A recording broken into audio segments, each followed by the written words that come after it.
Senhora Presidenta, senhoras e senhores deputados, venho a esta tribuna, senhora Presidente, tratar da grave crise que acarreta sofrimento à classe trabalhadora, joga na rua da amargura aqueles que estão nas periferias,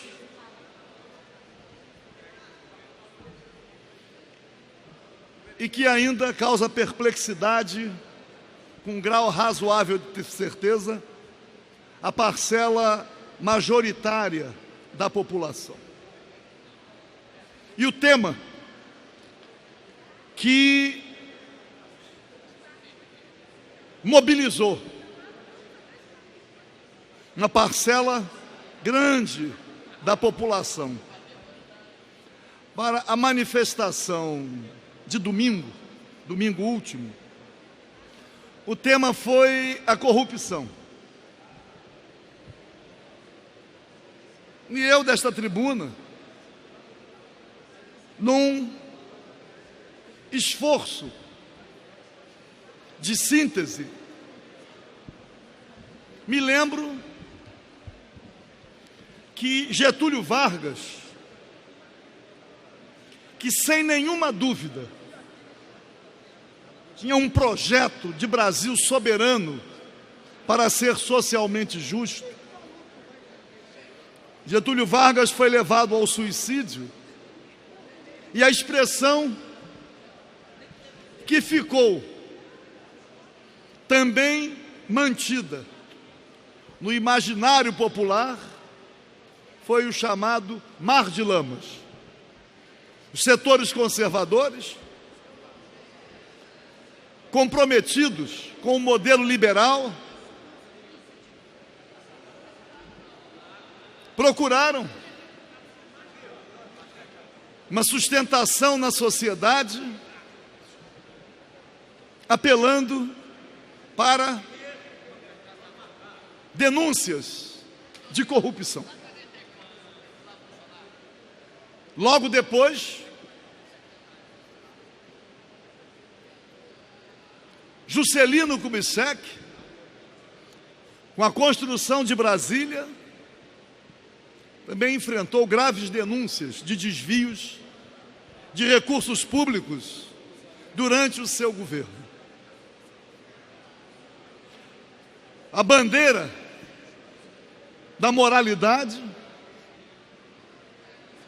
o povo brasileiro elegeu Jânio Quadros presidente da República.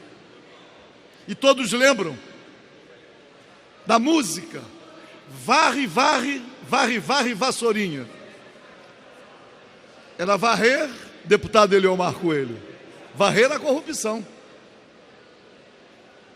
Na última manifestação, muita gente levou também uma vassoura. E aí, com a renúncia de Jânio, assume o presidente João Goulart, naturalmente vítima de um golpe inicial que impôs o parlamentarismo para viabilizar a sucessão e que depois, parlamentarismo fragorosamente derrotado no plebiscito, e João Goulart assume com plenos poderes de um sistema presidencialista. E resolveu fazer as reformas de base. A reforma agrária, a reforma urbana, a reforma da educação, a reforma financeira. E João Goulart foi vítima de um golpe. E qual o slogan dos golpistas? Acabar com a corrupção era o primeiro item. Acabar com a subversão e garantir a realização de eleições diretas em 65.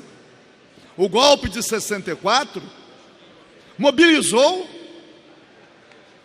a burguesia nacional, a parcela mais privilegiada da classe média, também com manifestações populares. A Constituição foi rasgada e o povo brasileiro foi submetido a mais de 20 anos de ditadura. Mas durante a ditadura, a resistência democrática dizia que o modelo era desnacionalizante, exportador, concentrador da renda, corrupto e repressor. E temos nós aí inúmeros desmandos acontecidos no período pós-64. Mas a resistência democrática se mobilizou em torno de duas bandeiras, anistia e constituinte. E, lamentavelmente, com a morte de Tancredo Neves, a transição para a democracia se deu tendo o senhor José Sarney na presidência da República. Dizer que durante o governo do senhor José Sarney, houve uma CPI no Senado para apurar corrupções no governo. E 3 senadores na época se destacaram naquela CPI. O senador Itamar Franco, o senador José Inácio e o senador Carlos Chiarelli. Carlos Chiarelli, do Rio Grande do Sul, José Inácio, do Espírito Santo, e Itamar Franco, de Minas Gerais. E o relatório daquela CPI está arquivado no Congresso Nacional, que o senhor José Sarney, desde os tempos, desde o Maranhão, está lá ainda sendo alvo de todas as denúncias de corrupção praticadas por ele e por sua família. Não é à toa que o Maranhão é um dos estados mais miseráveis da federação. Mas o Brasil foi institucionalizado em bases democráticas com a Constituição de 5 de outubro de 88. Digo mais uma vez, todos sabem, eu estava lá.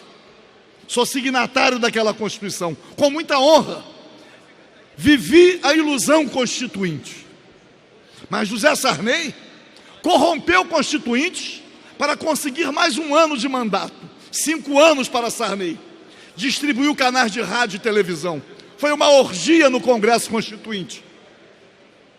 E conseguiu tempo suficiente para que o Sistema Globo se transformasse num partido político. Aliás, eu tenho dito ao longo dos anos que o presidente Collor não foi eleito pelo Partido da Reconstrução Nacional, PRN. Ele foi eleito pelo PRM, partido do Roberto Marinho. O Sistema Globo se mobilizou e elegeu o caçador de Marajás em 89. Imaginar que na primeira eleição direta para presidente da República, o povo brasileiro, a partir da manipulação da mídia, sob a liderança do Sistema Globo, elege um quadro da ditadura, com um projeto político que contrariava as diretrizes constantes da Constituição, que é a Constituição de 88, estabeleceu as bases de um país soberano e socialmente justo. Basta verificar os dispositivos que foram modificados da Constituição, que o senhor José Sarney, como presidente da República, inviabilizou a regulamentação da Constituição, editando 105 medidas provisórias. E aí, o senhor Collor de Mello, o caçador de Marajás, que em Alagoas era apontado como sendo o príncipe da corrupção. Tem lá, quem é o príncipe da corrupção em Alagoas? Era o senhor Collor de Mello. Mas o Sistema Globo, com a manipulação tradicional, o apresentou como defensor da moralidade, o caçador de Marajás. E aí, Collor de Mello botou os pés pelas mãos e, obviamente, não só começou a implantar o modelo liberal com o Estado mínimo, com as privatizações, o elefante, transformou a presidência da República num antro de corrupção e foi levado ao impeachment. É claro que impeachment não é golpe, mas é preciso a motivação. E aí, assumiu o senhor Itamar Franco, que deu continuidade àquele modelo, continuando com as privatizações, continuando com a política do Estado mínimo, e tramou, colocando no ministério o senhor Fernando Henrique Cardoso, um homem que tinha participado da resistência democrática quando da ditadura. Colocou no ministério, preparando a campanha eleitoral. Quem é que não lembra do Rubens Recupero, que disse: o que é bom a gente divulga, o que é ruim a gente esconde? Aliás, Rubens Recupero, que era ministro na época, naquela gravação, se apresentava como sendo o principal cabo eleitoral. Chegou a dizer que ele é que deveria ser o candidato à presidência da República. Mas foi eleito uma espécie de trânsfuga, o senhor Fernando Henrique Cardoso, que ao assumir a presidência da República, onde permaneceu por 8 anos, reeleito que foi, reeleito com uma emenda que ele próprio aprovou no Congresso Nacional. Rasguem tudo que eu escrevi. Se transformou num liberal, estuprou a Constituição, alterou os dispositivos fundamentais para a soberania nacional, a começar, senhora presidente, pelo monopólio estatal do petróleo, monopólio das comunicações, nacionalização do subsolo. Entregou tudo que era estratégico, não só o subsolo, não só as telecomunicações, entregou tudo o que podia, acabou com o monopólio estatal do petróleo, o regime de concessões. O senhor Fernando Henrique Cardoso permaneceu 8 anos com a emenda eleitoral de reeleição, que ele próprio aprovou, corrompendo congressistas. Ninguém lembra do Sérgio Mota, já está falecido, mas o senhor Sérgio Mota percorreu o Brasil na defesa da emenda da reeleição, corrompendo. E aí, Fernando Henrique fica 8 anos e sai pela porta dos fundos do Palácio do Planalto. Não conseguiu eleger o seu sucessor. E aí o povo brasileiro, já cansado, aposta na liderança do Partido dos Trabalhadores, que se apropriava da ética. Era o principal defensor da ética, o Partido dos Trabalhadores. E o Partido dos Trabalhadores chega com Lula à presidência da República e constrói, por questões, entre aspas, de governabilidade, alianças iguais às alianças herdadas e que vinham do governo Fernando Henrique Cardoso. E dá continuidade ao mesmo modelo. Se elege, se reelege, elege a sua sucessora e a sucessora é reeleita. Hoje, há a insuportabilidade. A senhora presidente, existiu diferença entre o PT no governo, com as mesmas alianças feitas por Fernando Henrique, e o modelo do Fernando Henrique? Pequenas. Quais são os pontos de encontro? O governo Lula, com o governo Dilma, continuaram com as privatizações, aeroportos, portos, pedagiando estradas. O governo Lula com o governo Dilma, o governo continuou submisso à dívida pública, pagando juros extorsivos. Juros extorsivos. Mas algumas diferenças. Fernando Henrique ainda veio com o fator previdenciário, fulminando trabalhadores aposentados e pensionistas. Mas quais são os pontos de distanciamento? O primeiro ponto de distanciamento é o comércio exterior. Novas relações comerciais, fortalecendo a América Latina, Mercosul, Unasul, CELAC, e o BRICS, se distanciando dos Estados Unidos e Europa Ocidental. Esse novo eixo de comércio, naturalmente, contraria os interesses mais profundos do capitalismo mundial. Mas as políticas sociais de inclusão, é claro que ninguém pode negar isto. A inclusão dos negros, dos pobres, com políticas públicas, que alguns falam populismo, compensatórias. Não é possível. Nós sabemos que a renda aumentou, a renda foi mais bem distribuída, não como gostaríamos.